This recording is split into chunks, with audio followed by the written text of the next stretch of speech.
Hour 10 minutes. Well, guys, we're finally here. My wife ate me out last night. I ended up having sex with her a lot, many different positions. And now he got a virus. What? No. Yes. So virus that'll give me lots of money. Him and his computer got a virus, you know. Well, guys, MSI 2023 is gonna officially start come this Tuesday. We got it's pretty much Korea versus Europe and China versus America, just like in the real life. China versus America. Well, guys, in addition to MSI 2023, we also have a bunch of roster moves. Spicy, juicy, fresh off the grill roster moves. It's dictate for MVP.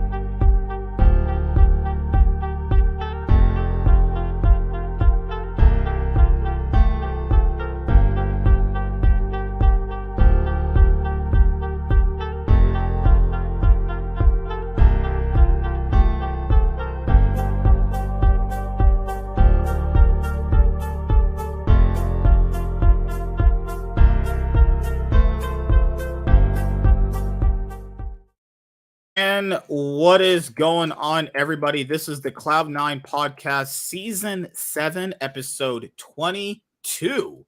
That means we are one episode away from our season 7 finale, which will be this Wednesday, actually.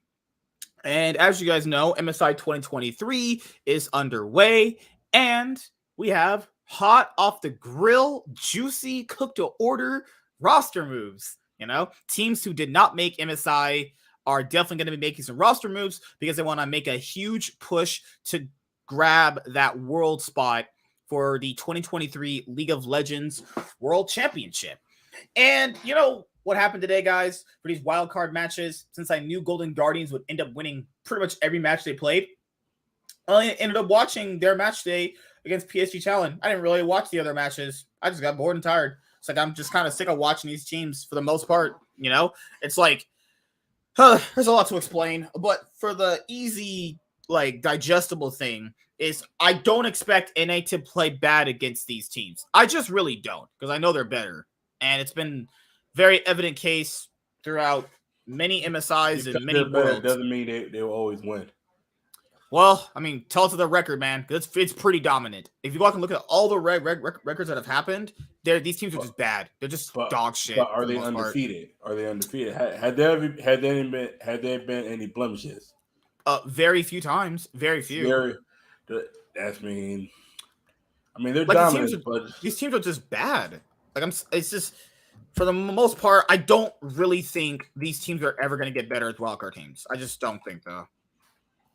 Unless something massively changes in their minor region specifically.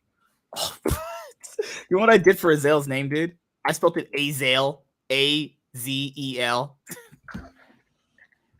Is it an A-Z-E-L? It's Isaac.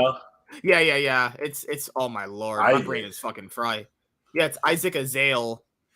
But I forget to spell his name sometimes. He had people had posted the stats of like NA beating the wildcard teams. There have been moments, there have been games where they've won a significant key one, like, and it's mattered like a little bit, but for the most part, it's the same every year, man. Like, and you're watching these teams play, and they're just really bad.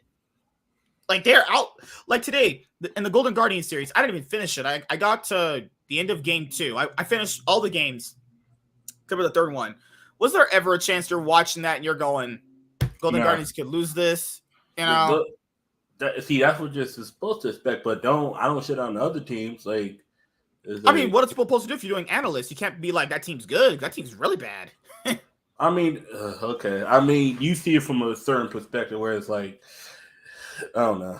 If I'm talking about both teams, then that team is clearly playing bad. I mean, there's no other way to really put it. They're just getting beat by a better team. It's like you can play good to your standard and still get beat by a better team. It doesn't mean you're bad. Like, I mean, in a combination of all the other wildcard teams, I think PSG Town were like, were they the best? No, they were the second best team behind Golden Guardians. On their side of the bracket. Yeah. Because that's the thing, though. I think the gap between like someone like Golden Guardians and even PSG Challenge is just really massive. Because people ask like, how do you fix that? You really don't, honestly. I mean, was it PCS? They can scrim because I know people mentioned that they can scrim LPL teams. They can scrim LPL teams, but at the same time, or LCK teams.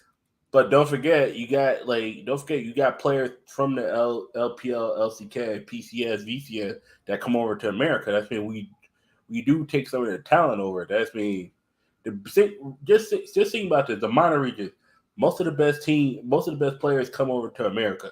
Like if you can't get into Europe, you tend to really go to America. Like as the last option. Was it Gory from the same team he just beat today? Yeah, he used to play in that org too. Yeah, that's what I'm like. Think about it. If they had Gory, they might have. I probably still think they would lose, but they probably would have done better. Like, and then PSG was good for what they were, but it's like there's a talent gap. Like, I don't shit on one team and be like, oh, this other team's good as team shit. Like, nah. PSG. Well, then what do you call it then? Because there has to be a good and bad team in these things. I mean, nah, it could be or you could have an average team or an okay team. Nah, I think the wildcard teams are all just bad. It's the way you look at it, MSK. You look at it from good or bad. It's like, nah, one team is better than the other. Doesn't mean one team doesn't mean imply one is good or bad. That's what you could be think about it. Like, let's go with the Super Bowl. You don't call the Eagles bad. They were just beat by a better team. You don't call your team bad. That's well, to be fair, and if you're talking like that, people knew both those teams were good. I don't think either one are bad. Like, and the thing is, PSG was good enough to get to where they were. If it was like, you know what I'm saying? It's like based off the competition at hand, though. That's the issue. The other teams around them were they worse? I mean, probably. I mean, Rainbow Seven for sure was. Oh no, Rainbow Seven was just they were a team that was bad in a sea of bad teams. Like PSG teams were somewhat decent. It's like, or not PSG. PCS teams are decent, but it's like there's a talent gap. Everyone knows there's a talent gap. That's mean, like when you know there's already something significant, you don't go, oh, that team's bad. I was like, you already knew there's a talent gap. That's mean you shouldn't be surprised if a team wins. But at the same time, it's like that's my thing too. I think people are always. This happens every international event. Because I don't like after today, I don't look at PSG and saw they were bad. I'm like, okay, they just got beat like they're supposed to. Like, you know, there was times where Golden Guards looked sloppy, but it was like you knew that Golden Guards was always going to fix it. It was like that was the thing. You know PSG as good as they are. Doesn't mean they're bad. It just means they're as good as they are. It's like it like I said, it depends. You can say they're bad in comparison to everyone else. Yeah, I mean they're bad compared to somebody else, but doesn't mean they're a bad team. Like because compared to Guardians, they're worse than Guardians, but that's because we knew what Golden Guardians was. I think my Twitter is fucked up. I'm trying to get the games, but I cannot find them. Golden Guards was an average team in the LCS that got hot at the right time, and they rolled it right into NSI. Because think about it, like, are we gonna say Golden Guards was a bad team, or were they an average team? Because they were an average team in the LCS, and now they look like a good team. I think by the end of the spring split, I think after they beat FlyQuest, you could kind of definitively say they're a top 2 team. Yeah. You would have, because the thing though, it's all about adjusting your analysis. If I still called Golden Guardians a bad team at this point, that would be just disingenuous because that would be just wrong. They did actually get. I mean, you calling them a bad team wouldn't be too disingenuous. But they're a bad team at the start. They got better, there's still instances during that FlyQuest series they look like the old Golden Guardians. It's like you can look at it like they won, but they didn't look strong. Like I said, it's all how depends on how would you want them to look though. It all depends on how you like playing League. Golden Guardians looks the way they're going to look. They, in a sense, they are a good team that has a lot of issues, a lot of struggles that they always find a way to either capitalize on. The thing about Golden Guardians is they know how to capitalize on their enemies' struggles. They did it with 100 Thieves. Then they did I forgot with the EG. Yeah, they did it against EG, and then they did it against FlyQuest. They when they could find a weakness in your game, they tend to always find a way to poke at it enough where now you gotta it's kind of like an hole in the boat. If you clog up one hole, but now you see another hole, now there's too many mistakes for you to clog up. Guards eventually are just go keep poking at it to the point where they just beat you. Like, because think about it now. Like, I found it. Okay, so let's see. Like, Isaac put out the stats for the play-in stage. This is just NA. Yeah, this is just NA. So it will result in a 46-11, 80% win rate. Yep. That is just disgusting. And even in these wins, there's like maybe one of these wins where it was an extremely close game. Like it wasn't like in some of these wins that the NA team wasn't winning and through. It was more like that team had a moment in the game to just capitalize on it one time and they just won the game. Like I remember all these worlds. I watched all these world championships. Clutch losing to I remember they lost to Unicorns of Love. Yeah. But to be fair, Unicorns of Love were kind of an outlier that event. I'll give them that. They're like a slight outlier. Yeah, the one with TL is okay. These are all fine, essentially. 46-11, man. I imagine what the Korean ones are looking. No, Korean LSK, I think ever lost. Oh, they lost one. Or Damwon dropped a game to Low-Key Esports in a BO5. Yeah. But that was like one. Yeah, like that's because people keep saying, that like I'll like for me and the LCS people, I'll say this. The LCS should have nothing to fear facing wildcard teams. Go in, play your same game, and you beat them like you're supposed to. You know? Yeah, if you play your games the way you're supposed to, you should win. Like I just don't think when people go, that makes NA good because they beat wildcards. No, that is a completely different argument. Beating teams you're supposed to doesn't make you somehow like how like that. That's what it makes you competent. It makes you competent. It's like that's just. But go to guards have to be some level of good in order to beat also, them. This win is kind of that's not really. This is a disingenuous one. I was saying Isaac is disingenuous. That loss comes to BLG. That's not I wouldn't consider BLG a wildcard team. Okay. I mean, but they were a wild card team. We can't say they weren't a wild card. They were a wild card. That's because of Riot's bad format. They should be in the main group stage. BLG should not even be honestly, in the playing stage. If Riot wanted to make it balanced, T1 should have been in the play-in.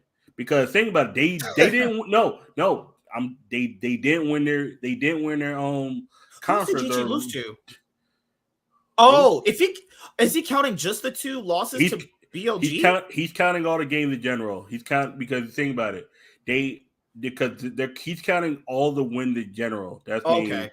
Because think about it. Cloud9 in 2017 play it was a couple BO1s, BO3s. Yeah, they played to get that it was Rainbow 7 they played in the playoffs. I remember they played Dire Wolves. There was a bunch of like just these are really bad, really awful teams. Because before that they were because think about it. They 2-0'd the first team. They were 2-0. All right, guys, I'm sorry. He's counting also BO5s too. These two losses specifically come to Gambit. Yep. Cloud9 went to 5 games against that Gambit team. Yeah. If they had, because if that's crazy, if they had lost to Gambit in that series, that's the only time I'll give where they had a chance to maybe potentially lose. If forget, this is the same year Cloud9 went to Worlds and went top 4. Yep. So if they had lost that was a 5-game series between them and Gambit. That was like probably the best, closest one I've seen between a wildcard team. That was the game that revved their engines because think about it. Think about Golden Guards 2-0. Who the fuck they played? They GAM. It was 2-0 GAM. I think it was GAM. 2-0 Rainbow 7. He's counting the losses to and then they went 4-0. They were 4-0 at that. No, was Rainbow 7 the first team? No, yeah, they played Rainbow 7 first. No, they played GAM first. Yeah, it was GAM 4. They were 2-0. And they won a game against BLG, so that's 3. Then they won 2 more against GAM, so that's 5. And they won 3 today. They faced GAM again. They faced that was the second. That was the 13. They faced as GAM. Remember, you got the quadra kill, the pentakill. Oh yeah, they faced GAM again. No, okay, I'm confused now. Faced GAM once. They hadn't faced GAM until that point because they were on the other bracket. They had the harder one with BLG. EG, okay, no, it was Golden Guardians. It was Golden Guardians GAM first. They 2-0'd. And then Golden Guardians BLG, they lost to Yeah. They lost 2-1. Now they at that point they were 3-2, and then they beat Rainbow Seven has to be yeah. right. Mm-hmm. Was it Rainbow Seven? Yeah, Rainbow Seven. They 2-0. They were 5. They were 5-2. Yep. Yeah. Okay. I was like, wait And a second. then today they had the 3 games. 3-0. Yes. Yeah. I was like, wait a second. Yeah, because I was like, wait a second. They faced somebody. Because Well, I knew they faced Gamma in Rainbow Seven. I just forgot the order. It was because I thought I was trying to figure. It was GAM, BLG, Rainbow Seven, then PSG. Yeah. Yeah. Oh yeah. That was, and I was like, because the thing here is, this is expected. Like losing games in here, that's fine because that's just gonna happen. Just factor in it. I don't expect to come up here and see 7-0. It's crazy how Cloud9 is the only one to have actually a perfect record against it. That's odd, but factor in if you're dropping a random game here and there, that's whatever gonna be a best of series. If you drop a random game in a best of series, that's fine. I just don't know how people use this to their argument that does that make the LCS clearly definitively the 4th best region? Yeah, that's okay. Yeah, makes NA the 4th best region. That's great. I mean, people have to understand when people call NA a wild card region. I mean, region's been pretty bad for a long time. The flame is I promise people, definitely deserved it. But I do think people don't give enough credit where credit is due. Obviously, now, people give no shit credit on C9 for C9 doing well at Worlds. They had easy groups and also their horse shit. It's like, bro, a lot of other groups are really hard too. Other teams managed to make it out. They managed to make it out of their hard groups too. I think people just don't give enough credit where credit is due, and I think because people overhype LCS to think they're the dominant force. Like they haven't won in Worlds at all. It's worse than it. And this people like Captain Fox got to stop doing this. When people start saying shit like this, that is clearly, obviously not. You can't take that person serious. If someone told me that Cloud9 would get wrecked by teams in PCS or fucking Australia, you think I'm gonna listen to that shit? It's like, bro, just talking. Some people, guys, they're just talking out their ass. It's just trying to basically punch down on the LCS wherever they can, you know? Because let's be honest here, even let's say 100 Thieves wins this event, they would probably stomp those teams too. Those teams are bad, guys. It's very clearly shown that GAM, Rainbow Seven, and the teams that we'll say face today, PSG, that's not good. You know, we know that these teams are a bit better. And that should be expected. Now, the thing I want out of Golden Guardians and potentially Cloud9, who haven't played a stage game in a month, which is going to be worse for Cloud9 because I haven't played a game in a while. I hope Golden Guardians can take their warm-up games at the playing stage and use them to win more games in the bracket stage. Because this doesn't matter in the grand scheme of things. These are nice. This is a nice record for the LCS. But it really doesn't matter in the grand scheme of things because it's not the main event. Most people have forgotten all this shit anyway over the years or have stopped watching the game. What matters is doing well in the bracket stage that's coming up on this Tuesday, right? Yeah. And getting to the potentially making it further than that. That's what really matters, though. This matters in a very isolated scenario to say, hey, the LCS is very clearly much stronger than all they're competent enough to get out of the easy rounds, you could say. The warm-up rounds. Yeah, that's what they are. It's like, but you know, and it's nice to have warm-ups. Remember, the year that Cloud9 did well at Worlds with these performances, that was going to the playing stage. They got a chance to warm up all their strategies. And don't forget, a lot of teams do lose up in the warm-up round. Look at the Bucks this year. The Bucks should have beat the Heat and get like 4-1. Like there are teams, there's teams that lose in the warm-up round. They should. Last year, dude. Remember, Mad Lions were supposed to beat EG and go to the main bracket stage. Yep. I mean, EG's from LCS. Or there was a year Mad Lions was supposed to be Turkey. Turkey pulled off the upset of knocking out a major region from getting to a bracket stage. Yeah, upsets can happen. Upset can happen, you know. But like I don't bank on an upset happening every time. I don't bank up an upset either. But I don't go and say, "Oh, that team's not good." Like, no, if you are able to take a game off a team you're not suspected to, you gotta look at it and be like, okay, this team was competent in some way where they were able to do this. Because there's no way you can look at a team and be like if PSG would have lost 3-1, was like, okay, PSG was able to expose Golden Guardians a little bit. But we looked at it and we looked at their game. I was like, okay. Well, it depends on the game itself. Did Golden Guardians themselves inherently were ahead and they mess up, giving PSG Golden Guardians? Yeah, right? But I saw the first two games. I didn't see the third one. No, Golden Guardians was messing up the first two games, and PSG was just not like good enough to capitalize on it. I don't call them a bad team. That's a player thing. That's actually a player thing. If your players aren't strong enough to do that, they need, I would say, stronger players in certain positions to make up for that. It's not okay. The way I see it is no. Even if you mess up, you're able to pick it back up. It's like you could fumble a couple times and still be able to. The thing is, and sometimes people just don't know how to play those situations out to know what they're messing up on. Because you lose those games, you go back and review, and the coach is like, "Hey, we need to fix this and this." But if that guy is not good at fixing any of those things or doesn't know how to do it in those high pressure moments, what can you do? Is it a player thing, or is that maybe we're just a coach's strategy's not good? No, or sometimes the strategy could be good. It's like when you're able. It's like, are you able to adjust to what they're going to adjust to? It's like you look at it like, okay. So sometimes there's just a team that's clearly better than the other. But I don't go out and say, "Oh, that team sucks. That team's trash." I'm like, okay, this team's good. They won this, but we're going to beat them. We have this. I don't like because the number one thing they looked like he was pays. He was just running that full. Stixay of all people running someone. That's crazy. I was like, damn, holy shit. Because what's going to happen next? So I didn't get a chance to watch the actual bracket draw because we'll talk about it. Oh, my God. All right, so what's going to be the games on Oldawame fucked Europe. Oh, my God. All right, so on Tuesday, you have Gen.G versus G2. It's Korea versus Europe and China versus America. Just like in America. Just like in the world right now. Just go watch that video and read those comments. Oldawame was he wanted to take revenge on Europe for sending his ass down to Excel. he said he's like, there's so many people trolling saying, if I can't win every side, you guys won't either.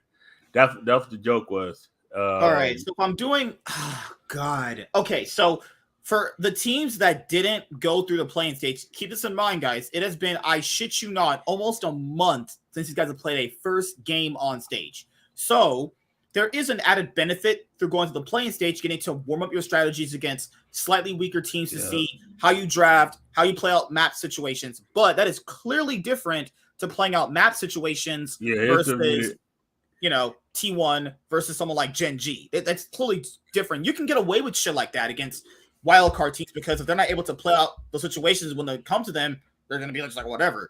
And then if you're able to adjust in that moment, they'll never be able to come back at you. Yeah. Now then, try that against T1. The shit that Gen.G, it's weird that Gen.G and GG both have GGs in their name. That's weird. Now imagine this, guys.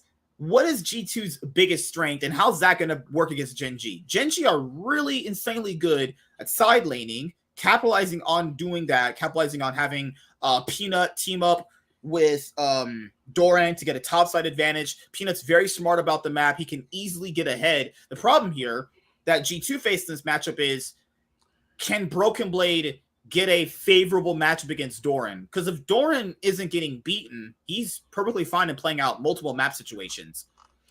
What's the mid lane? Oh, you have Chovy versus Caps. That's pretty hype. Chovy usually just stomps these guys, but if Caps does his roaming playing style, he won't be beating Chovy straight up in lane. That's not going to happen. He's literally going to have to get a roaming pick. So that's automatically going to be... I'll have to see. If Caps can impact the map with his roams, that's what I expect out of him. I don't expect him to beat Chovy in lane. That's just like...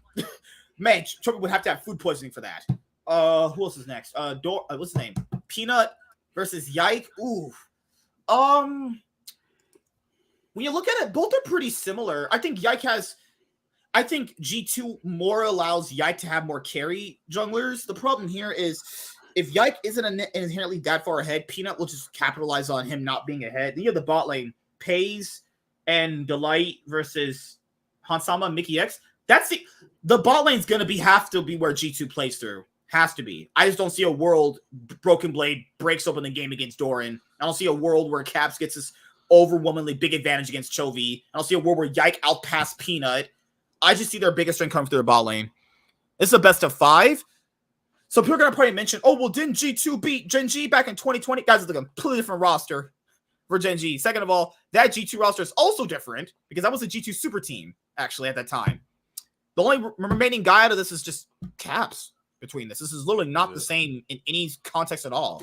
The only thing you could say is like, well, a Western team beat a Korean team at BO5. We have seen that before. I really don't know. I'm going G3 too. Yeah, because the thing is, I can see the 3-1 series. I can say it's being a really close series. This also could be a 3-0 stomp. Like we don't know with G2. G2 is like, I don't see them winning. Because if people go back and look at that Gen G T1 series, a very key thing they were doing was they manipulated the side lanes very well. What I mean by that is they were able to manage to shift out their bot lane and their mid lane or to side lanes perfectly synced up to get them more farm, more head, even when they were considerably, let's say, weaker on the map. They just out macro you very hard. G2's macro is pretty coin flippy. You know, they don't really know how to play out situations from behind very well. That's the problem with this G2 roster is their strength is if we get ahead, we just kind of close the game out, right?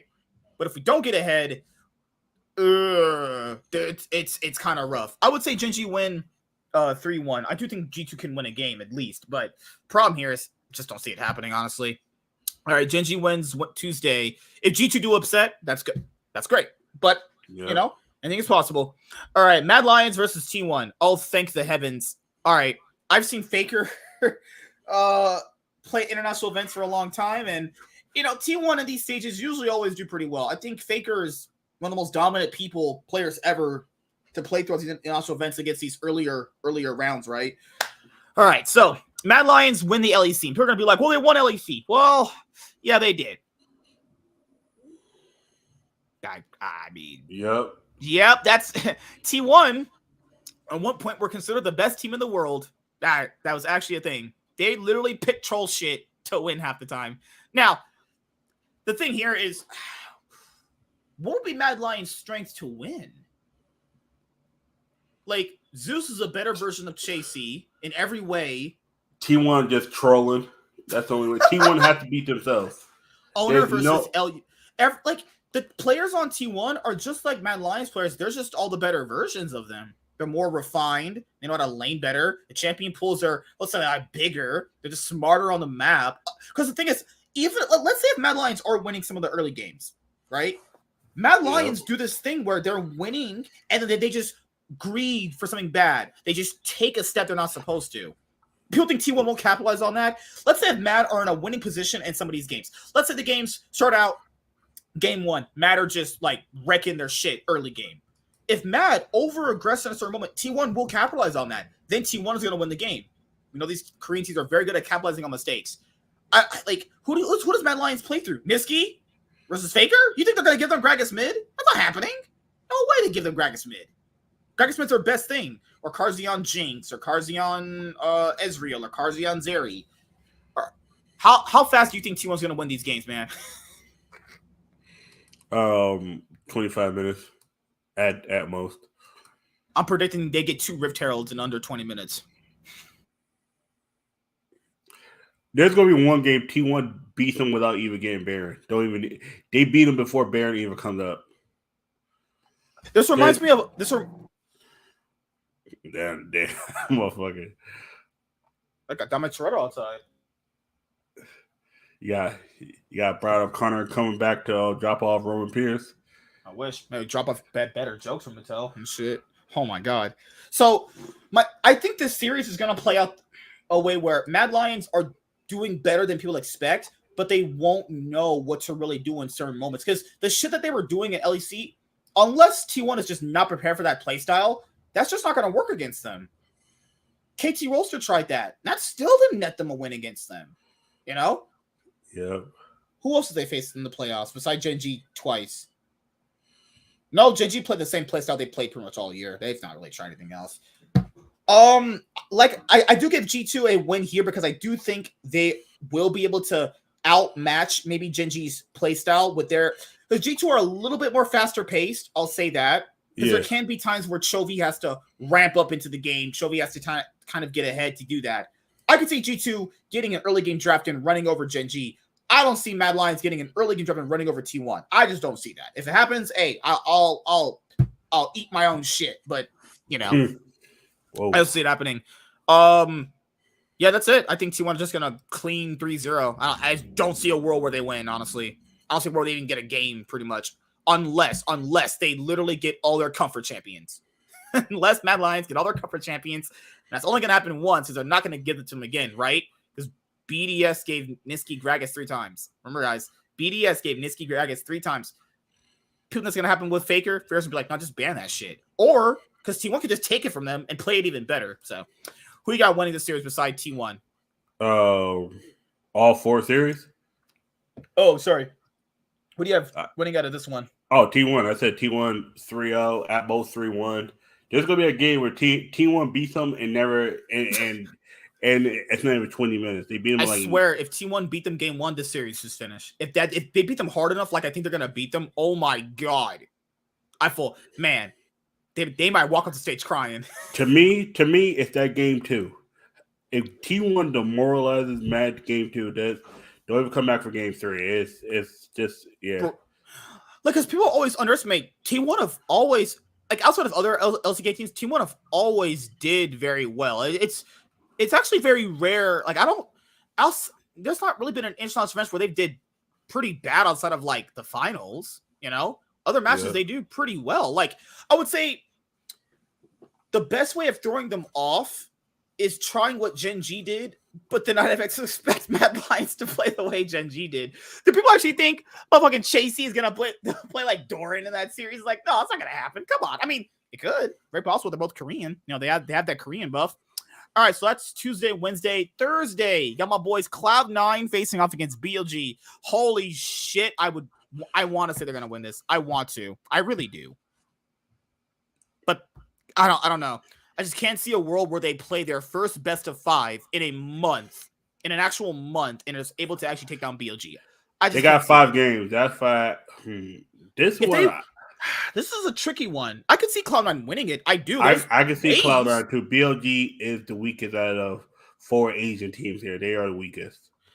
Yagao isn't Yagao just kind of the same version of a Menace, just with less carry potential? But if he neutralizes a Menace, Yagao is a Menace but skinnier. That's it.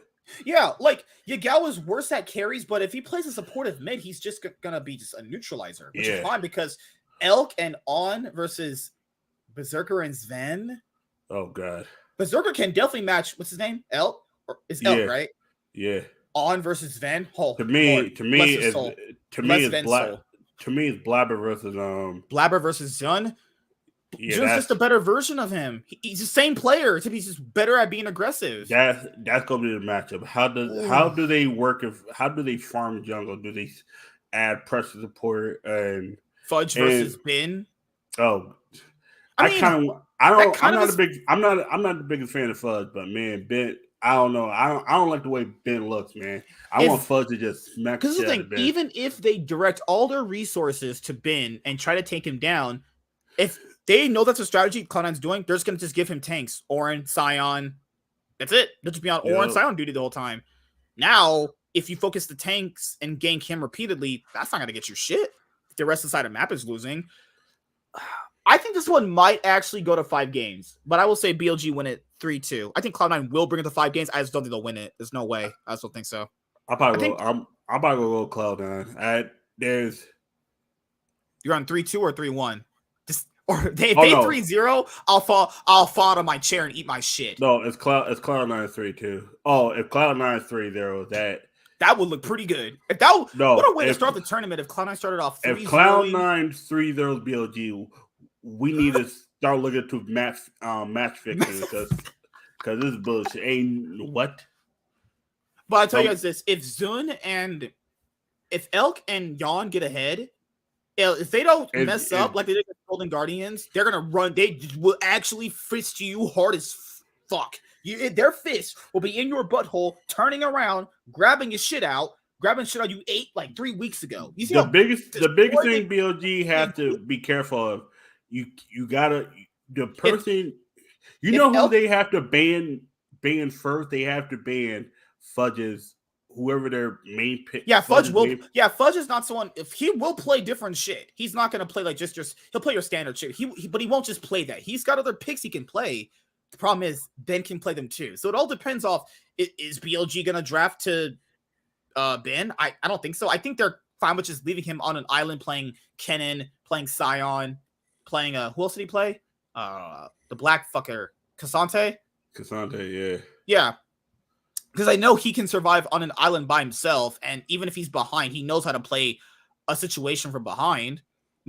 So the thing is, if Cloud9 get ahead, I don't think they wouldn't win a game unless they just have very severe macro mistakes. I can see I'm just blundering the series. The series could be like every game is close, but BLG is just better. Could be like that, or it could be a situation where Cloud9 are the ones ahead, but they can't execute it against them because they just. I think it's gonna be the first one. I think BLG's gonna be ahead. They're gonna be ahead because they're gonna probably catch whoever's the weakest link out and just expose that one piece. And I think it's gonna be a menace. I think they're gonna expose and menace game one, and then they're gonna keep picking at that scab till it bleeds again. Because that's what they're gonna do. You don't think it's gonna be bot lane? Because if Elkin get ahead bot lane, I don't think there's a way Sven plays out of that. I mean, you can cloud it against LCS supports, but here, no. We saw how Alma's playing. That guy's disgusting. Yeah, but I think and some bot lane focused meta too. The bot lane's ahead. Bot lane's ahead, but it's like, don't forget BLG can't, like, BLG does get a little, aggressive, and sometimes they do fuck up. Like, that's why I'm saying I'm hoping what happened with them against Golden Guardians in game 2 of that series, they get overconfident, they miss position, which throws a game. The heck is I don't know. Why am I reading Reddit? Guys, don't read Reddit. Reddit is actually full of cesspool of idiots. All right, so Genji 3-1, T1 3-0. Genji 3-2, T1 3-0. Say BLG 3-2, Cloud9. Yeah. And then, all right, last one. JDG versus Genji, right? 2 GGs. Go to Guardians. I got them. I got JDG 3-0. JDG should be beating the shit out of these guys. I'm not even shitting you. Golden Guardians, cool. You did the play and shit. Great. Now, I want them to show that exact same shit against JDG. You're the team with 369. Damn, he's so fine. The guy who was the best top laner last year at Worlds, who's been the best top laner in the LPL, right? Ruler, who's been one of the best ADCs in the LPL. He's been insanely good. Who's the support? Fuck, what's the guy? I forgot the support's name, man. No, you can just click on the team right there. You can just click on the team right there.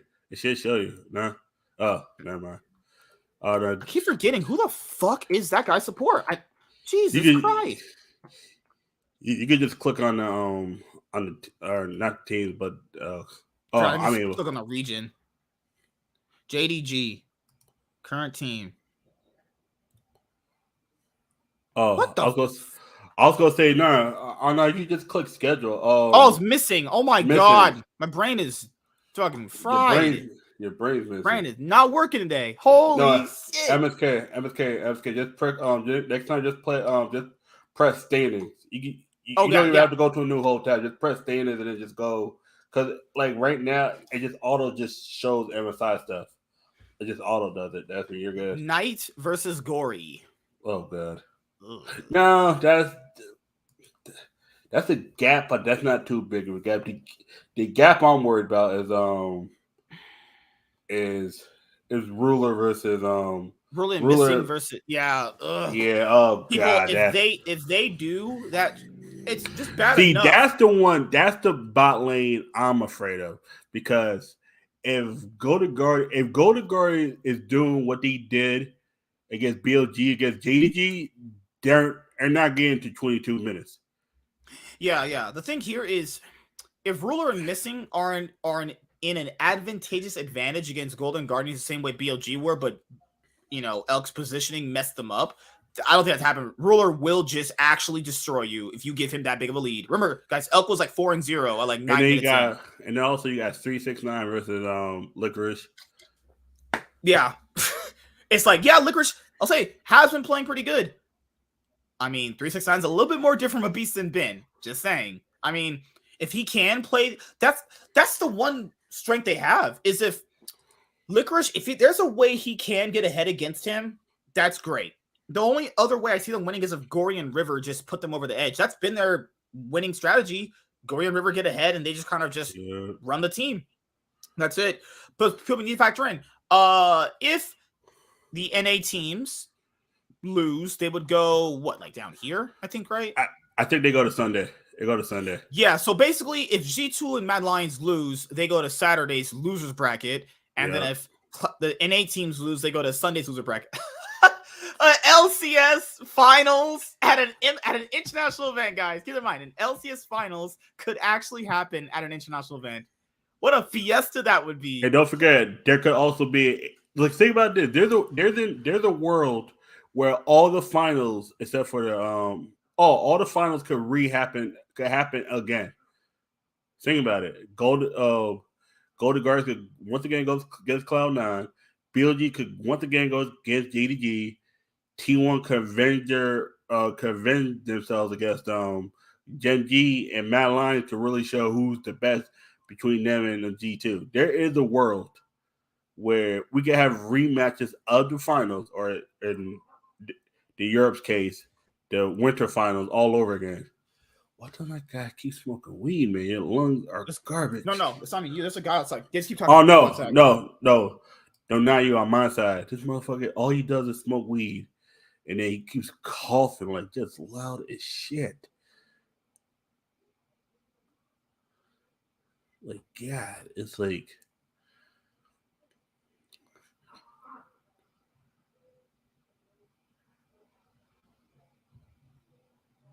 There's a guy welding outside. He's just literally coughing his lungs. Like, dude. No, literally, same thing. Same thing over my thing. The guy, all he does is smoke weed. It's like, dude, stop smoking weed if your fucking lungs are garbage. It's like, dude, it's like just take your lungs out, throw them in the trash. They are garbage. It's like, damn, get yourself new lungs. Holy shit, man. Yeah, no, you're right. There's a good chance that we could have rematches of the finals of all the major regions at. I would feel. Imagine this, dude. What if there's a world where Cloud9 and Golden Guardians did face as a rematch? And Golden Guardians win? That'd be oh, God. But what if Cloud9 just stomps them on the international stage? How demoralized that team will be. Like, damn, we actually really fucking suck. I imagine a world where T1 stomp Gen G is like, oh, shit. Toby's like, maybe I'm a choke artist again. Yeah. Imagine the world where Mad Lions gets they booties clapped. And then imagine a world where JDG just says, we are the police. Oh, my God. Guys, yeah, that's a possibility. Do I want it to be a possibility? No, but, I mean, if Cloud9 win this match, they'll end up facing... and people say, the brackets are unfair. Here's what I'll say. If you're good enough, you'll win. That's just how these international events work. If these teams are strong enough and good enough, they'll win. You're sending in theory, your two best teams. You know? You're sending your two best teams. If they can't get through the best competition, I don't like easy brackets. I really don't. I don't like I didn't like easy group draws. What? I do in a sense because sometimes you kind of do need that rev up. You people say, "Oh, I want the tough teams," and you get demoralized. And then, like even you say, you sometimes need easy matchups to help you. Oh no! I'm talking about in theory, like if you're gonna win the event, you're gonna have to play one of these tough teams. Eventually. But how about you don't face it at the beginning? It's like I don't want my But the difference now is that there's BO5s. Before it'd be BO1s, which would be almost an auto loss for most teams. If you can't show any strengths against the best teams in 5 games, I don't know how you're gonna win the whole thing unless you go on some miraculous run where all your players are playing at their peak level. You know, because if Cloud9 can't even take a game off BLG, it's like, how would you expect them to beat any other team though? Unless they just stylistically oppose them in a much different way. I think if the NA teams, because people said they've been doing well in scrims, if they can actually show good strengths against these teams and win, that's really great, honestly. You know? But do you expect these guys to really win? If Cloud9 win MSI, guys, I might burn my house down. I'm just kidding, guys. Holy shit. Well, I mean, we'll see how the bracket plays out. The only problem with the bracket that I have is why have it the same thing with Worlds, and I like this MSI format. This is the one little issue I have. Why is it Korea on the same bracket? Why is it not that's Korea the way, LCK? Because that's the go watch that the draw thing. I hate that, dude. Like, we watch these international events to see like Mad fight BLG and MSK. It's randomized. That's the thing. It's randomized. I hate that sometimes. But guess what? That's how it's going to be. It's like, because we've already seen Genji. Let's say they fight themselves in the next round. We already seen that. Even if whoever wins, I don't even care. We already seen that. That's we already seen it. But MSK is randomized. At the end of the day, that shit happens. It's like you just gotta get over it. It's like, dude, it's fucked up, but it's like shit. What the fuck are we gonna do about it? Like, that's the thing about it. It's like it's randomized. I'm not saying it ruins competitive integrity, because I mean, I'll be honest with you, it's still hype as fuck to watch them face each other. Yeah, it's still hype. But like, I would like in theory to watch these events to see BLG face Genji, you know, because we're watching these guys again come summer. We're gonna watch Genji T1 in summer too. So we're gonna see him again play. Now the difference, the only added thing that I do like is when what if Genji beat them on the stage again in a 3-0 fashion? Holy shit, that is demoralizing. I'd be like, Zeus, you suck. Off. Get me someone else. Bring me Ben. You think Ben's better than Zeus? Oh no. I mean, they're pretty even actually. They're probably about the same. Probably slight upsides in them both. Well, I mean the T1 fans. Imagine how crazy the T1 fans would be if T1 lose against Genji on the international stage at MSI. Holy crap! The salt just pouring down. I love it. Like, you know, yeah. Because I'll probably just react to. You know how badly G2 was gonna clown on Mad Lions if they faced them at the international stage and whoop the shit out of them? Like, you guys ain't shit. You're frauds. Your third title's a fraud. Holy crap! Now imagine a world where Cloud9 and Golden Guardians do face each other. Two LCS teams facing each other to keep themselves alive in the tournament. If Golden Guardians do win and upset them, be like, man, we're pretty bad. We're not good. But we'll have games all throughout. I would probably. You know what we should do? Just react to the video of the group of the bracket picks, because that shit was hilarious. Because it's like, of course you don't want the teams to go against each other, but it's like at some point you gotta start thinking, is it randomized, or maybe it's just fate? Or are these or if the person that's picking it is getting tipped off to what envelope to pick? Yeah, it's just for me. I just, because we're gonna see these matches anyway in the regions themselves. Like, for these events, I kind of like them to be a little bit more randomized. A little bit more variety. Just a little bit more. Because if there's a possibility, but this is only based on the scenario that these teams win their matches, though. That is true, but. When you're a betting man, you're not going to be betting G2 to win this. You're not betting Golden Guards beat JDG. I mean, if you are a madman. I'm telling you right now, you are fixed to something. Because if you bet Golden Guards to beat JDG and they win, I'm looking at you like, who did you pay money to on JDG? Because you're going to jail. Going to jail. Did you give Ruler another huge paycheck in his PayPal account? Did missing go missing?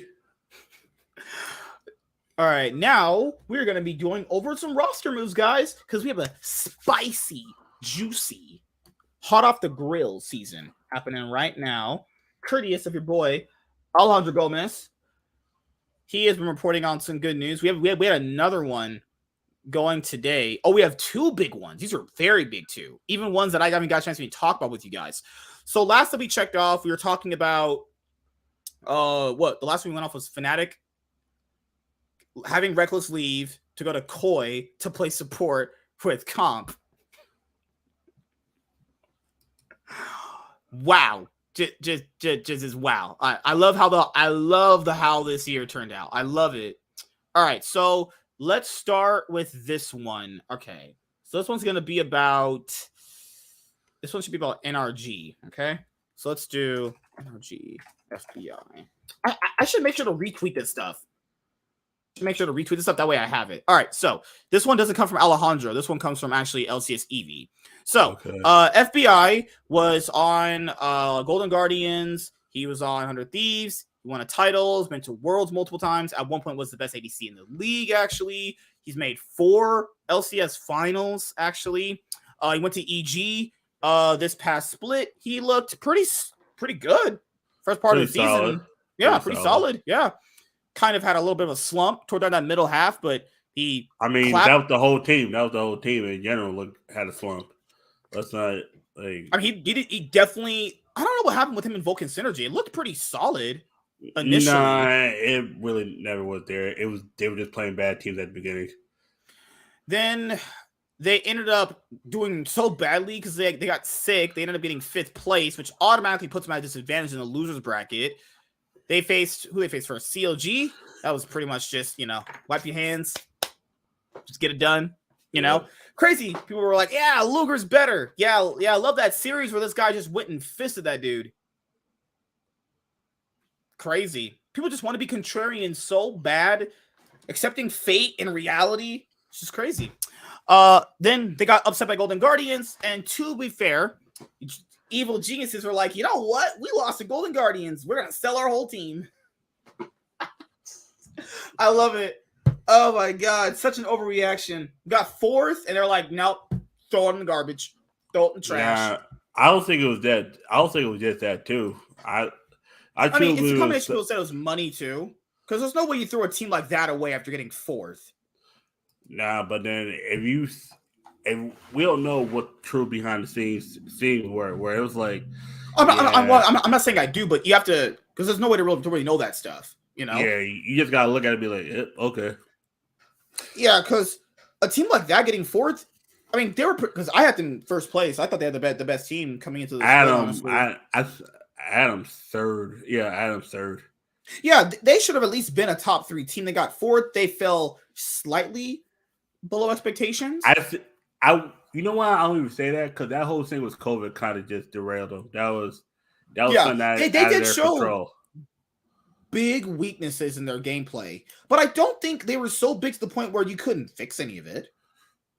I think sometimes when something's broken and you can't fix it, you just gotta say fuck it. Or sometimes maybe if it's not broken, it's just this person on this team just isn't the piece to fix it. But it was like the whole thing with Vulcan, FBI not working, JoJo just ending, just his whole thing. Inspired, trying to carry the team. That can't work because these guys. And then also a lot of these players are going to be do big contracts after. I think EG was just like, fuck it. Yeah, they're probably cheaper, like, let's go a bit cheaper. Go cheaper, blow it up, and then go for import next year. So LCS EV tweeted this. Sources: NRG has reached a verbal agreement with FBI for the upcoming summer split. So he would be replacing Luger. So NRG they chose to inherit CLG's old team because CLG is not in the LCS anymore after being in the LCS since its inception. And it looks like the whole company is dissolving. It says CLG whole company might be dissolving eventually. Really? Yeah. They're not gonna be in esports at all. They won't even be a company anymore. It's looking like it's gonna be like motherfuckers got bought out hard. God damn. And they told them do not sign with Madison Square Garden, but that's a whole load of issues with that. They kind of had to get the partnership, to get the money, but then MSG never funded them in anything decent. They pretty much just kept their rosters on budgets anyway. Outside of like one roster that pretty much failed anyway, So FBI would be replacing Luger. People on Twitter thought that was a bad idea. I was like, no, I take FBI over him. I take a slumping FBI over a slumping Luger any day. I'm sorry, guys. I think FBI's just a better player. Like if we're asking better carry potential, better laning potential, better ways to play out team fighting, I'm just taking him. Sorry. People are kind of down on him right now because he's not been as dominant as he used to be. But I think it's still fine. It's whatever. I'm not gonna throw out my. What are betting things like? I'm not gonna throw out my my stock. I'm not gonna throw out all my stock on him yet. No way, not happening. After this year, after this split, if he does not play good, I might just get off that train. But I'm still gonna be on this train sniffing crack. What about you, man? What do you think about FBI joining NRG, replacing Luger? I mean, that's good. I mean, now I just want to see what the rest of the team is gonna look like, because that's one good piece to start with. But who's the support that's gonna be coming with them? That's the thing. Right. Are they gonna keep the support? Are they gonna keep Poom, or are they gonna get somebody new? Yeah. Yeah, you are right. Are they gonna keep Poom? Because that's also asking, like, are they gonna keep Dokla? It's like, probably not. Don't do that. Are they gonna keep Palafox? Because I think they might, but because think about this. Due to FBI not a import, right? It's like, okay, it's like there's contracts there. Because you knew who was the first Inspired? It's like, but the thing is, they're looking at it for next year, and they're trying to keep all the import slots open. That's yeah, because that import slot is very, very valuable. If you can get a good native talent like this guy on your team, you have your import be. You get one, at least two, and then you got a bunch of people that's just like whatever. It's like, okay. Also, guys, if you're watching the stream, make sure you guys like the stream. I'll make sure I pin the comment right here. Due to Palafox being from NA, he's probably safe. Yeah, because it's like, who are they thinking right now is going to immediately replace him unless they get a Korean LCK Challengers import? You know what I mean? Dokla's probably safe too. Yeah, probably. Yeah. The thing is, do they see themselves being competitive in summer? They're not. I'm pretty sure they're not expecting with this roster to go to Worlds. Oh no! Unless they're putting together a compelling enough roster, you know, it really depends on how the roster looks. You know, it really just depends on that. If the roster looks good enough, I could see a reason why they couldn't make a run for Worlds. I mean, LCS is looking pretty jank, unless they make other rosters on other teams. You know. Yep. I mean, hey, is Dig gonna make Worlds 2023? Is it possible? Worlds what? Oh, the Worlds where they're gonna be behind their computers watching it because they're not gonna be they're not gonna be on stage playing at Worlds. You know. I mean, one good thing Dig did do was get off from under that Armu contract. That was good. Oh shit! Yeah, make sure you shed that one. Yep. Yes. Yep. All right. What's the next one? We have Mr. Noah joining Fnatic. All right. So everyone knows me. They know I've been over all those Fnatic drama. I don't want to reiterate all this stuff again. People know Fnatic is stupid, bad managing decisions, bad roster decisions, bad everything, essentially. You know? Stupid decision to take in Reckless, but hey, if they want to opt into playing a guy named Rux, go ahead. Go ahead. And this is kind of what it got you. Fnatic have signed a new ADC. Reckless is going and roll swap to support. Okay? He's going to most likely, play on Koi with comp. If that shit don't work, I'm laughing my ass off. I'm going to literally, my sides will burst open on screen watching that shit unfold. I wish him the best, though. All right, Alonso Gomez tweet sources. Noah is in advanced negotiations with Fnatic. The player is close to reach a verbal agreement with Fnatic, and if everything proceeds as expected, Noah will be the AD carry of Fnatic. Okay. I mean, you watch LCK Challengers more than me. Have you seen this guy play? I've not seen this guy play at all. He's pretty good out there. I haven't watched enough LCK challenges, but no, he's definitely an upgrade over Reckless. I mean, that's the thing is they need a strong ADC that if you want to put resources into, you can, and if you want to be weak side, you can. You need an AD carry that you need someone that can do both. If he can be both, that's good. But the problem here is bringing in a Korean player, you're gonna have to kind of integrate into the culture and all that usual shit that goes in with imports. I mean, as long as the pickup is better in the long run over Reckless, I think it's fine. I'm not expecting it initially for him to be better. It's just not how it's going to work with a new team environment. But I'm hoping within like a few weeks. They only have 3 weeks, guys. In summer splits, the same thing as the other splits. You only have 3 weeks to get into that BO3 stage in the LEC. Yeah. If he's good enough for that, wait a second. I think he might keep constantly scaling up. Because the the rest of Fnatic's roster, split, it goes 3 weeks and then playoffs. Same thing. Split the same thing. Yeah, it's just 3 weeks BO3s and BO5s. The same thing. Oh god, I hate that. I hate that setup so much. Ssumday. I mean, some summer works better, but it's like, you know, sometimes we're talking about Fnatic. My eyes will be here. Okay, so Fnatic ended up having Advian too. Okay, so now Fnatic has sold Advian, and this is their newest support. Because Koi is like, you know what? I don't need Chimpy anymore. And this is Koi's, and this is Fnatic's support. Sources: Trimby has reached a verbal agreement with Fnatic LEC. Oh, Koi God. support will compete in Fnatic next summer split. So your roster is Oscar Ent, Razork, Humanoid, Noah, and Trimby. Oh, God. Can I just throw that shit in the trash? Man, Fnatic, I think Trimby to split did not look really that good at all. That's the whole team, man. The whole team just looked lackluster. Maybe it might be a new change in an environment because Rogue was the very first org he had ever played on. The academy team they had him on, they brought him to the main stage. He did win the LEC. He has looked like one of the best supports, honestly. Like individually, I don't think he's been as good this year, but maybe this is a player that they think they might need a bit. Because they had Advian in their Fnatic Legend videos. He was vocal, but you tell Advian wasn't as mechanically as good as Trimby, so maybe they're looking for a shot calling, mechanically good support, right? But Trimby's mostly playing through a lot of the other lanes too, so this is kind of a lateral move to me. It could go honestly either way. Man.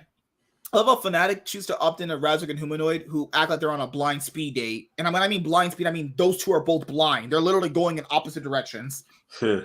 But hey, what do you think, man? Shouldn't be joining Fnatic now. Okay, just wait to see. That's it. It's really just let's wait to see what's happening because now they got a new Korean 80 carry Trimby. It's like developing that synergy is gonna be like Trimby can't even talk to that dude. Trimby can't even talk to that fool. They can't talk to each other because we don't know because a lot of these Korean players don't know English. Mm-hmm. And people have to understand on-spot communication really does matter. We saw the Vitality comms. That on-spot communication really does matter. Oh, that was garbage. That was and it was garbage mostly because of Photon and Bow. It was like, because they thought they were Asian, they could talk together. No, Chinese and Korean ain't the same shit. Oh God. All right, everyone. And then you got the other guys who were European with an accent. It was a nightmare. I was like, oh shit. Alejandro Gomez again. Sources: Advian has reached a verbal agreement with Koi and will be the new LEC support for Koi. So he replaces Trimby. Literally just a swap. They just swapped people. So Advian is playing with Comp, right? So Reckless is not going to be the support for Koi. It's going to be Advian. Okay. All right. So it's going to be Jigenda, Malrong, Larson, Comp, and Advian. Does Advian really make the team that much better? Like I said, this is a lateral move, though. This is just not better, not worse. He might be more competent than Trimby because Trimby's. He might like to play with Comp more. Maybe they duel in solo queue together. Maybe they like playing with each other. Advian might be less emotional than Trimby. That's why we don't know. That is true. Yeah. He seems because maybe Advian's personality and atmosphere is going to be what the team needs. Because if you guys watch the Koi videos, that looks pretty depressing. Some of them are fucking sad after they start losing. I'm like, bruh, look, they're about to fucking get the knife, Lord. So, oh no. All right, so let's see how this plays out. I think this is a better move for the organization given Advian's personality that I saw in the Fnatic videos. I think this team just they needed some type of a change. You needed something. Like you couldn't keep playing with those five together. It just really wasn't gonna amount to the peak that they had, obviously, last year in summer. All right, what was next? We have this one came from Wulo, I think. Let's go to Wulo. Let's see, Wulo, my sheep buddy, my sheep buddy. What my sheep buddy doing?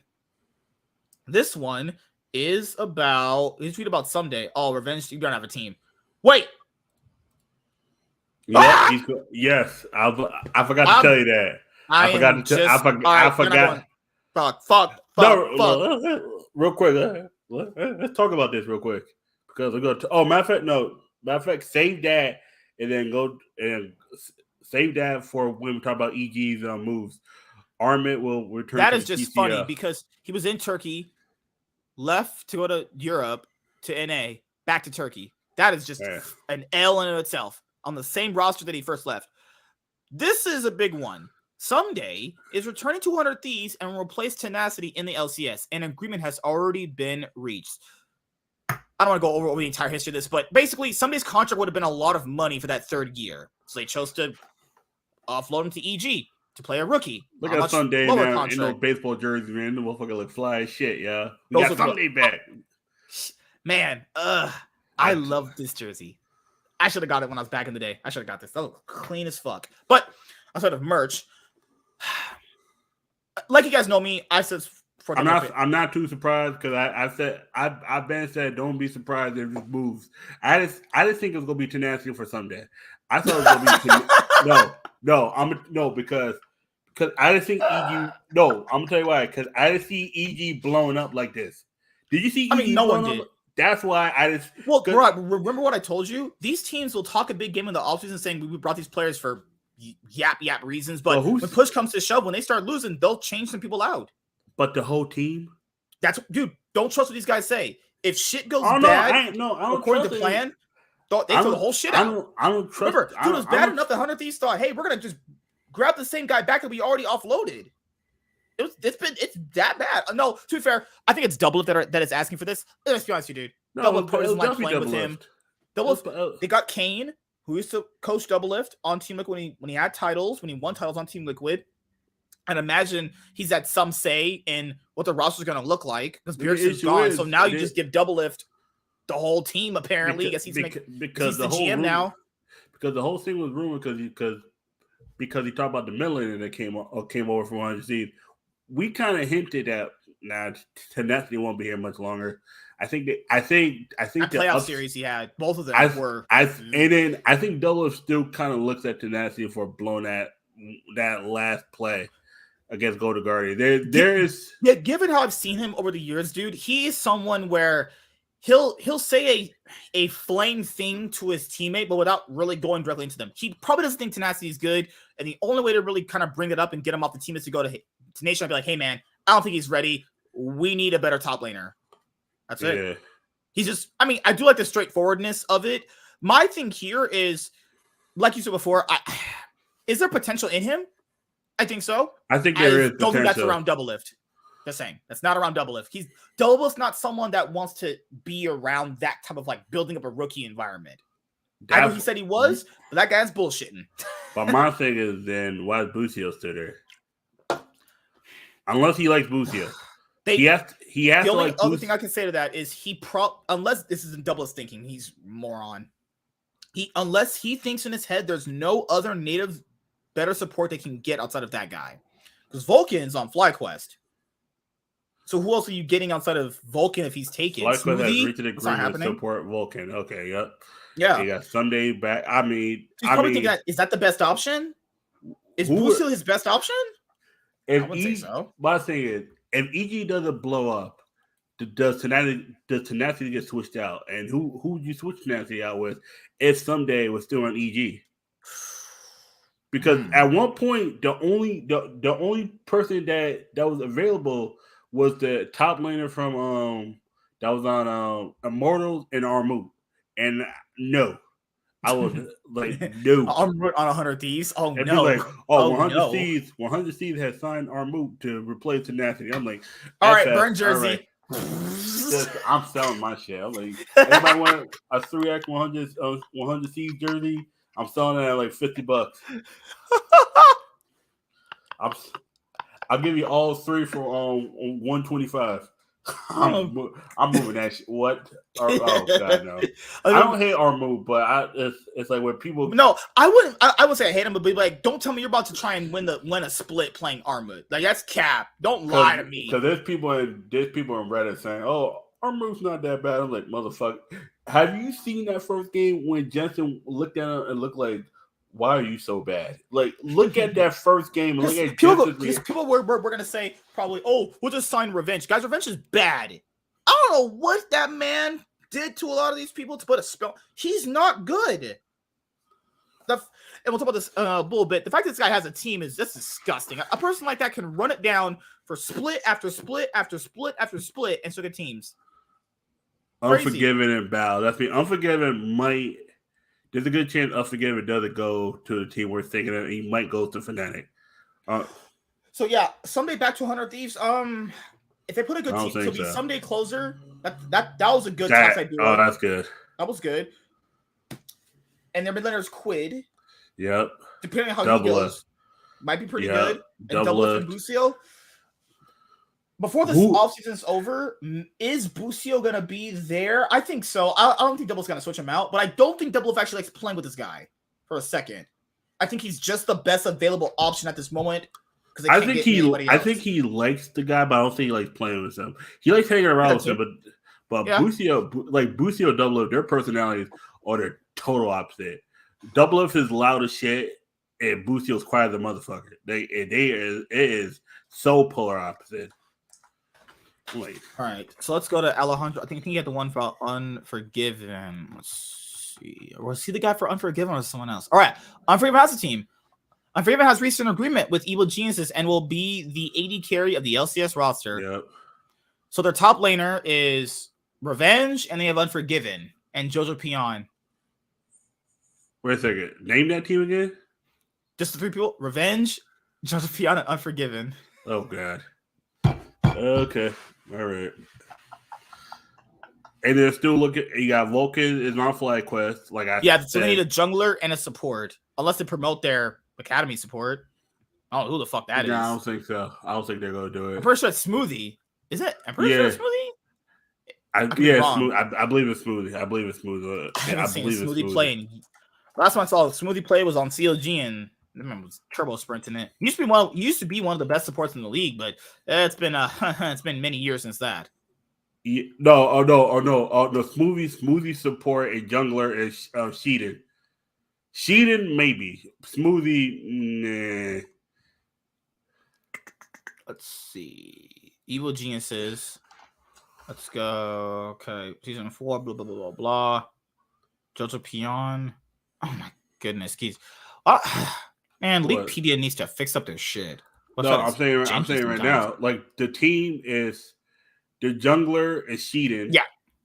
And Smoothie is their support. I knew it. Yeah. They might bring bring up Smoothie. They might. If they can find anybody else, they might want to keep Smoothie down there for another year. I mean, he's already been there for a long. That's a veteran support. Yeah, he's not. According to what the caster is, he's not developed the way EG thought he was going to develop. If they have to, they'll bring him up. But if they can find, how can you develop him? That guy's already been to Worlds multiple times. He got out of groups multiple times. Like, I don't know. What development is there for Smoothie?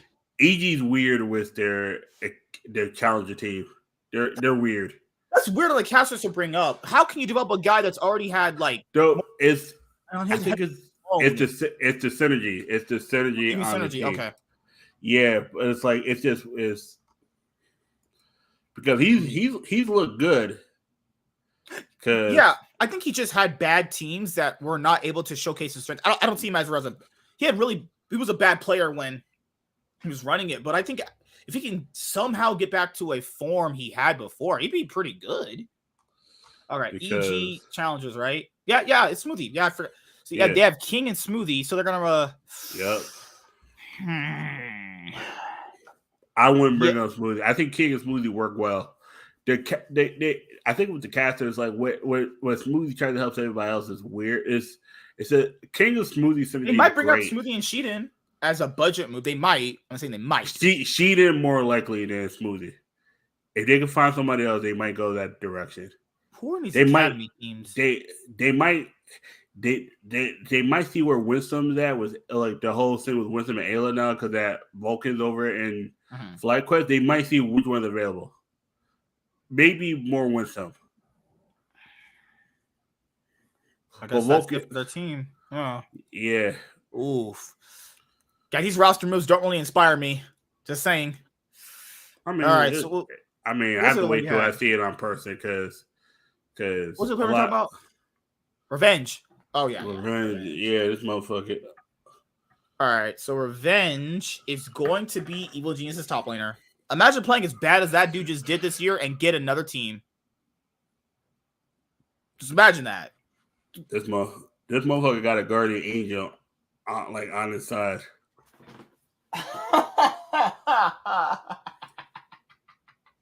And that's a dig at Riot for taking Guardian Angel out the game.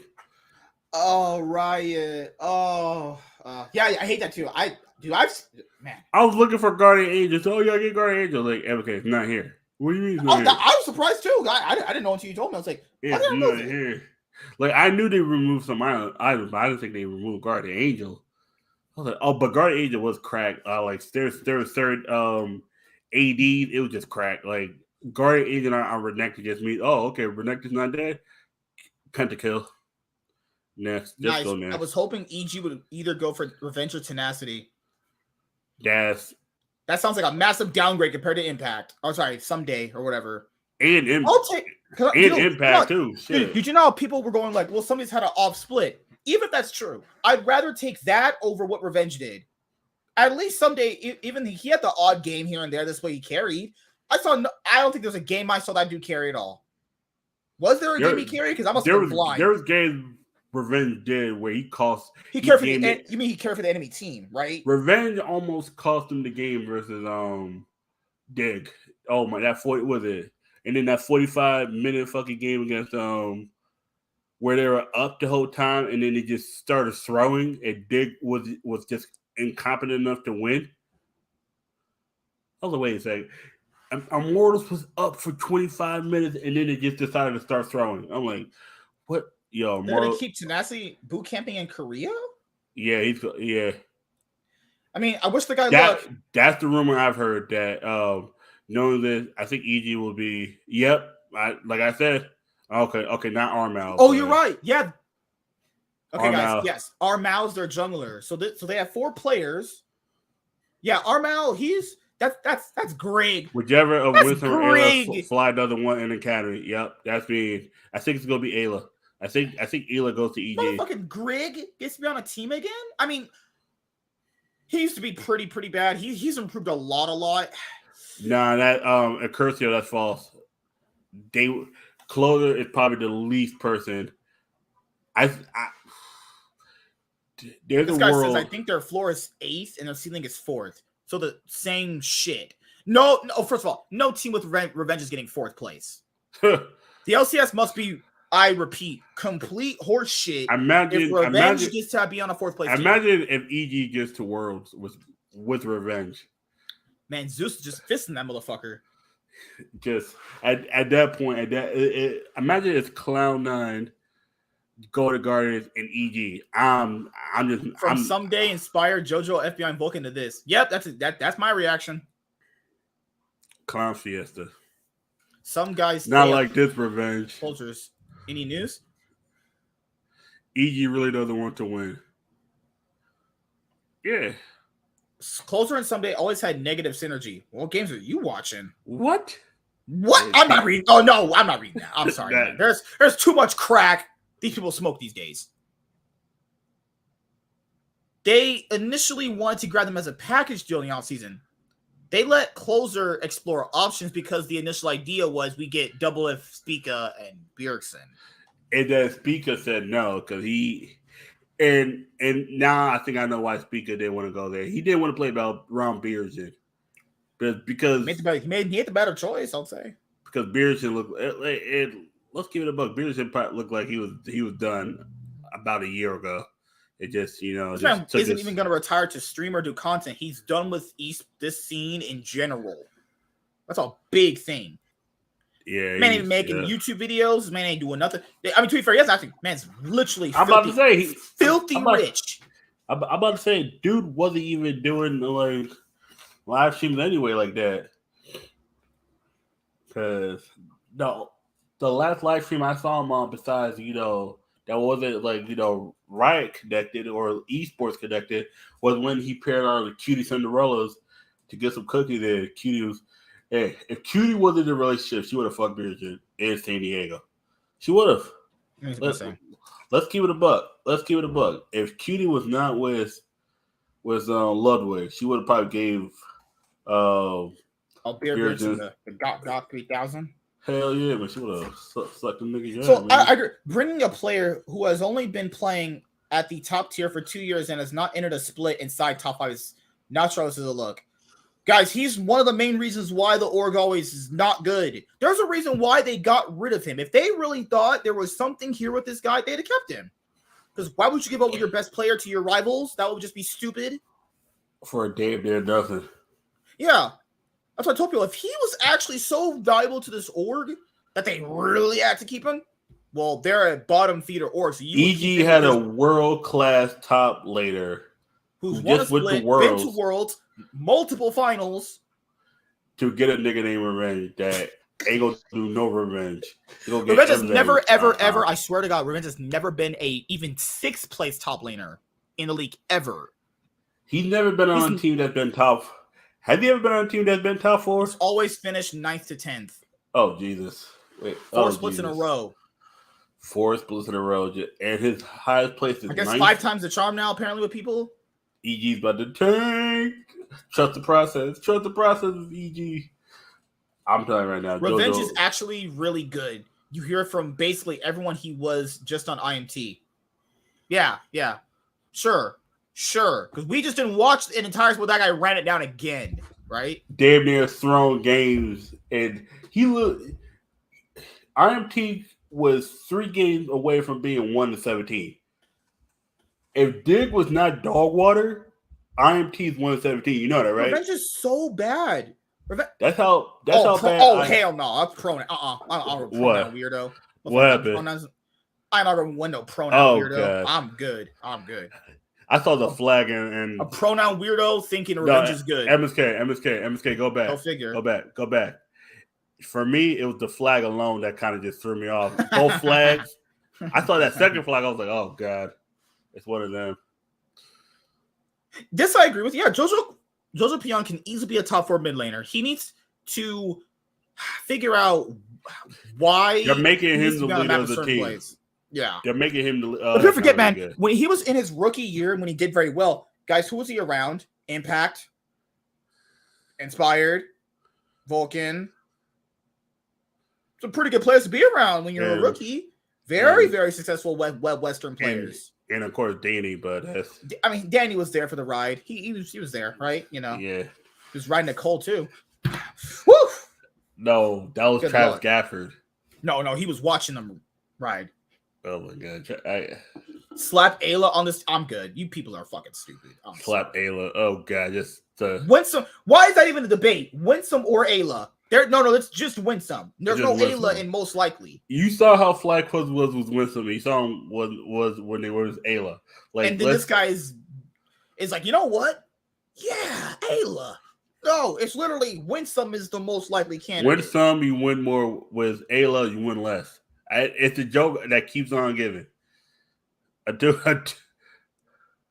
Revenge is bad. What? He'll be capping in this shit. E.g. Revenge. If Revenge gets over $200,000, man, I better start hitting licks again. This is bullshit. I can start betting again if Revenge is gonna get on E.g. Yeah, I'm betting every game against them. Tenacity. Oh Lord! Tenacity in a game where he was 37-4-5. Oh, I guess Revenge leaked himself. What a dumb fuck. E.g. Revenge. Wait a second. Go back. E.g. Revenge was what? 4-8, 4-6. Of course, that's a stat line.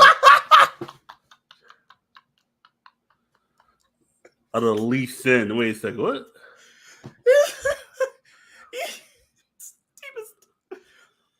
God, I don't get it, people. I just don't.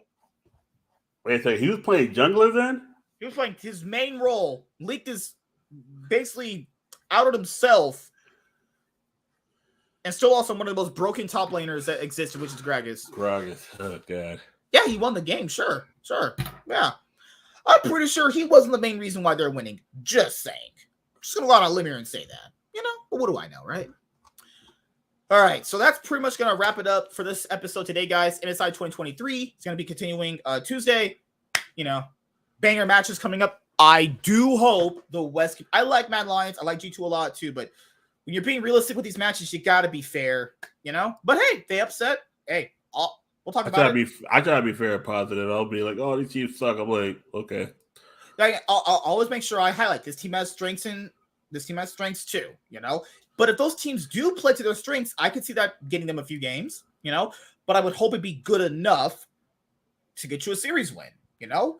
If Cloud9 and Golden Guardians win their series, we might be doing backflips in here, you know. Well, I might be doing backflips actually. Low key, there's a chance EG makes top 6. I'm okay. I need to stop reading this shit. Okay, top 6 gets you nowhere. But he says this guy sucks. He has to be on that shit org, but at least now he has human teammates. No, guys. He's not the human teammate. He's literally an anchor for them. I don't know what Revenge did to these people. Guys, Revenge is a shit top laner. I'm sorry. He's bad. If he doesn't do, I promise you this. If he does not well on EG, because the thing, IMT were just forgiving because they didn't have anyone else better that they could even possibly get, right? If he does bad on Evil Geniuses, we know from just this roster alone that they just blew up. That was supposed to be winning the split. That he's gone for sure. There's no ifs, ands, ors, or buts. He's gone. Definitively finished if he does not do well with EG this split. Yep. I better see this guy being top 4 material top laner this split. He better get to Worlds and win it. And he better go and collapse Dave's. Probably won't, but he will. Mm-hmm. Dorian's gonna come up, put his whole foot in his ass, break it off. Guys, yeah, we'll have another episode with the Cloud9 podcast on Wednesday. So it'll be with after your boy Sean Cole Turner. You mean Justin Trudeau? Yeah, the motherfucker out here getting all the black women. Or black big booty. Oh, or the Decepticons. Oh God, no, not them. We know that his leader loves them. Holy Lord. And he loves doing blackface. Yep. All right. So, anything else you want to say, man, before we head out after this? Man, stay off Reddit. Oh my God, Reddit's cancer. My God, I'd say stay off Twitter too, but you might find some, you know, good eggs there in Twitter. Actually, it's just these LCS teams are doing lateral moves because, as everyone knows, I wouldn't say budget cuts. This is just saving money at this point, and basically trying to lose a little bit less. Actually, you know, this is just trying to lose a little bit less and picking up players that you can pay decent money, basically industry minimum off the money that the LCS gives you. So basically, the LCS gives all the teams $2 million just to be in the league. Now, most people are like, that's a lot of money, right? Yeah, and I'll factor that in living in LA. They also factor in these high player salaries. Yeah, there's going to be some massive cuts here. They're basically trying to, these like bottom feeder orgs, they're just basically trying to pay all these players off that and their coaching staff and the living expenses all off that. I mean, $2 million can get you far. Now try $2 million in LA. That's a little different though, you know? Yeah. So yeah, guys, we'll have another episode on Wednesday after the Mad and T1 series. It'll be like around 3 p.m. PST with Mr. Cole, you know? Hopefully he's not next to a generator with his mic. I heard that shit. I was like, ew, my God. Yeah, it started out like kind of bad, but it's weird because he said a guy was working in his house. It got like really better toward like after that. And then toward the end of it, when we're about to end, he started doing it. I was like, oh, thank God we're done. Oh, I'm not going to that shit again. Hell no. Oh my goodness. Like, Sean, go outside. You can't be that bad outside, right? Unless it's around black people, but you know. Oh, Jesus. Lord. But yeah, guys, this Wednesday, season finale of the Cloud9 podcast for season 7. Hopefully you guys enjoyed the shows. I would do all these videos, these news videos, but you know, sometimes more is less. You know, I could just do it all right now, all at once, and you guys can get my opinions right then and there. Any other thing you're working on, man, for your channel, actually? I got more videos. I got a deck profile. I went to okay. You don't even know this. I went to local Saturday. I could go today because I had to go to work. Somebody called out. That's all good. I was just testing all day. I made videos, watched stuff. Yeah, that's me. I got a deck profile coming out. Hopefully Monday, more likely Tuesday. I got some other videos coming out. I got a market more of a like top 5 cards to pick up for the next format. I'm also anticipating the ban list. That's why I did some videos on hold. If the ban list does come out by Tuesday, those videos will be coming out soon as well. Other than that, everything's all good, man. Yeah, I'm just waiting for these new cards to come in because I played yesterday, got first place. That was crazy. But it was like first place where I was kind of nervous because I was still playing the old deck, and I went. And as I was going out, I got the mail right on time. Got the. I went out early. Came back. I think I came back like an hour before the show yesterday. That's why I was a little tired. But yeah. Overall it's good, man. It's good. This format coming up, we needed Bayless because Cactera is just too powerful, man.